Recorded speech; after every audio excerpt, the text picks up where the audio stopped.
का सम्मानीय गोपाल शेट्टी जी और हम सबके बोरीवली के लोक लाडीले आमदार संजय उपाध्याय जी एक दो सुरेंद्र गुप्ता जी से विनोद जय श्री राम, जय श्री राम, जय श्री राम। भारत माता की, भारत माता की। नरेंद्र मोदी जी अब आगे बढ़ो, हम तुम्हारे साथ हैं। नरेंद्र मोदी जी अब आगे बढ़ो। सबसे पहले भारतीय जनता पार्टी तैयारी में चले गए थे। चुनाव की तारीख डिक्लेयर नहीं हुई, उसके पहले से वहाँ पे मौजूद थे और जो उन्होंने कार्यक्रम की रणनीति लगाई और उसका रिजल्ट हमने कल शाम को देखा। तो दिल्ली में केजरीवाल सरकार का सुपड़ा साफ हो गया। मैं आप लोगों के सामने ज़्यादा समय न लेते हुए सन्माननीय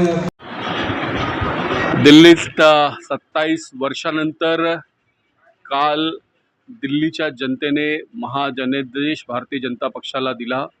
प्रधानमंत्री नरेंद्र मोदी यांनी जनसभेत दिल्लीच्या लोकांना आपदापासून मुक्तीचं आवाहन केलं होतं। दिल्लीच्या लोकांनी प्रधानमंत्री नरेंद्र मोदींचा साथ दिलं, त्यांच्या सोबत राहिले आणि दिल्लीला आपदा मुक्त केलं। दिल्लीमध्ये भाजपचं कमळ खुललं आहे। आता भाजपाची सत्ता येत आहे, भाजपाचा मुख्यमंत्री होणार, डबल इंजिनचं काम दिल्लीमध्ये होणार आहे। म्हणून प्रत्येक जनतेला, दिल्लीतील प्रत्येक नागरिकाला मी शुभेच्छा देतो, त्यांचे आभार व्यक्त करतो की अरविंद केजरीवाल याला संपवण्याचा काम दिल्लीच्या जनतेने लोकशाहीच्या माध्यमातून केला। तर आपल्या कांद्यावर काय जिम्मेदारी स्पष्टपणे काय माझ्याकडे 1.5 महिन्यापूर्वी उत्तर पश्चिम दिल्लीतील 5 विधानसभेची जबाबदारी देण्यात आली होती। त्याच्यामध्ये एक विधानसभा म्हणजे नरेला, जिथे सिंधू बॉर्डर आहे, किसानांचं आंदोलन चालू होता, ती सीटसुद्धा आम्ही जिंकलो। याशिवाय काँग्रेसला 1 सीट निश्चित मानली जात होती। काँग्रेसचे प्रदेशाध्यक्ष फार मोठे नेते देवेंद्र यादव यांचंसुद्धा पराभूत करण्यात आम्हाला यश मिळालं।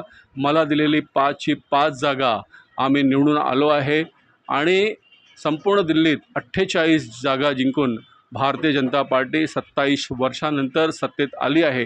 या गोष्टीचा आम्हाला सर्वांना समाधान आहे। तर काल आदित्य ठाकरे म्हटले की बीजेपीचे निवडणूक आयोगाचे आभार, त्याच्याबद्दल बघा, जे लोक महाराष्ट्रात निवडणुकीच्या आधी मुख्यमंत्री बनण्याचं स्वप्न बघत होते, महाराष्ट्रातील जनतेनं त्यांची जागा दाखवून दिली, त्यांच्या अस्तित्वावरच प्रश्न करून टाकला आहे। आता त्यांची संख्या कितकी मोजकी आहे हे सगळ्यांना माहीत आहे आणि काही दिवसानंतर फक्त कुटुंबातील 2 लोकं सोडली तर त्यांच्या पक्षातसुद्धा कोण राहणार नाही असं वाटू लागलं आहे। आणि म्हणून आदित्य ठाकरे काय म्हणतात याच्यावरती भाष्य करण्याला काही अर्थ उरलेला नाही।